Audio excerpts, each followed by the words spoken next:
Guys, this whole thing of democracy is a smokescreen of lies. Because even in countries where they are claiming democracy, they are enjoying more freedom in Africa than we can enjoy in their own country. And I don't know why we are so much scared of dealing with the devil once and for all. And you tell this message to all my white brothers from Germany and from South Africa. If you are not careful the way you handle land, you are going to leave your children with a snake in the back. Because these young people you see here, one day when they wake up and they ask each other, where is our land? After being to Australia and they are told you are illegal immigrant. They go to America and they are told you are an alien. They go to Britain and they are told you are a foreigner. And they come back home here and they are landless. Your own children, you will turn in your grave as our children will start victimizing your children. If you are smart enough to hear a fool, start making arrangements to relinquish some of the land into the black hands, to diffuse the anger of the people. Use democracy to bribe them and be nice to them when they can still listen. Because time will come when you will want to talk and will not want to talk. You'll want to negotiate and will not want to negotiate. Maximize on time. And as far as land is concerned, gentlemen, we don't have to apologize for what rightfully belongs to us. The African does not own his land. The land owns him. From it we have come. To it we shall return.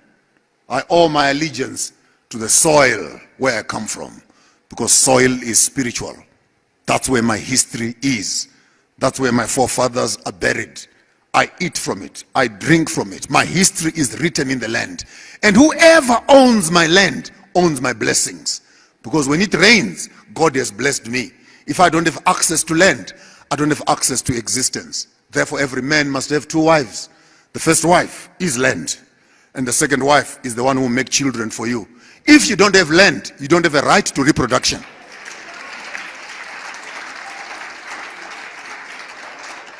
Because you cannot sleep with your wife on WhatsApp. You can't sleep with her on Facebook. You need an address. You need an address. Land. Land is the address that legitimizes even making children. That's why when lions walk around the bush, they lift up their legs and they mark their territories. And after they've marked their territories, then they start reproducing. Are animals now better than us? That we fail to have access to our own spaces so that we can reproduce after our own selves. I challenge SWAPO to deal with land issues violently.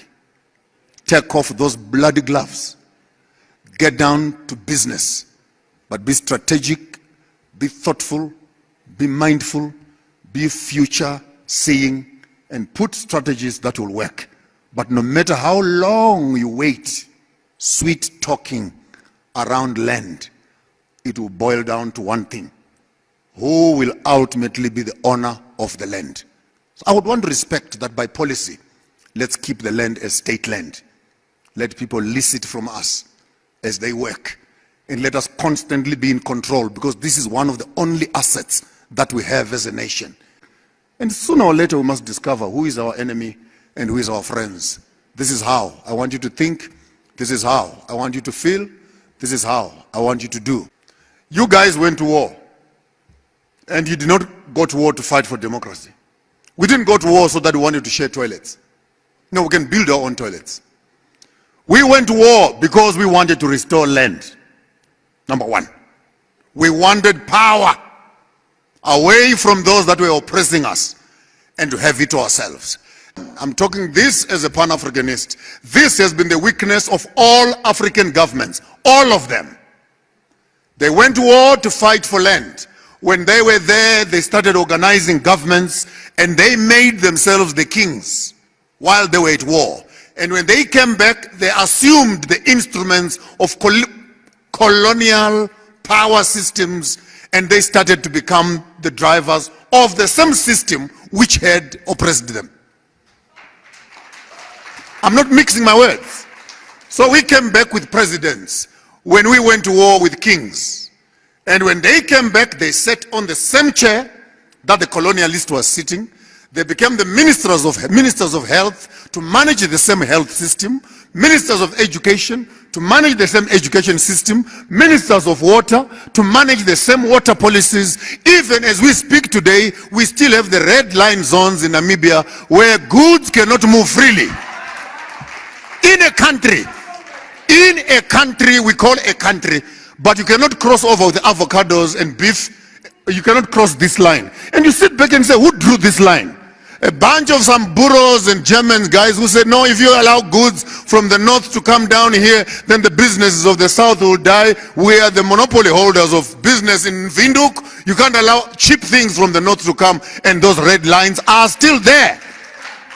And we talk about manifestos, we talk about policy change, and yet the devil in the room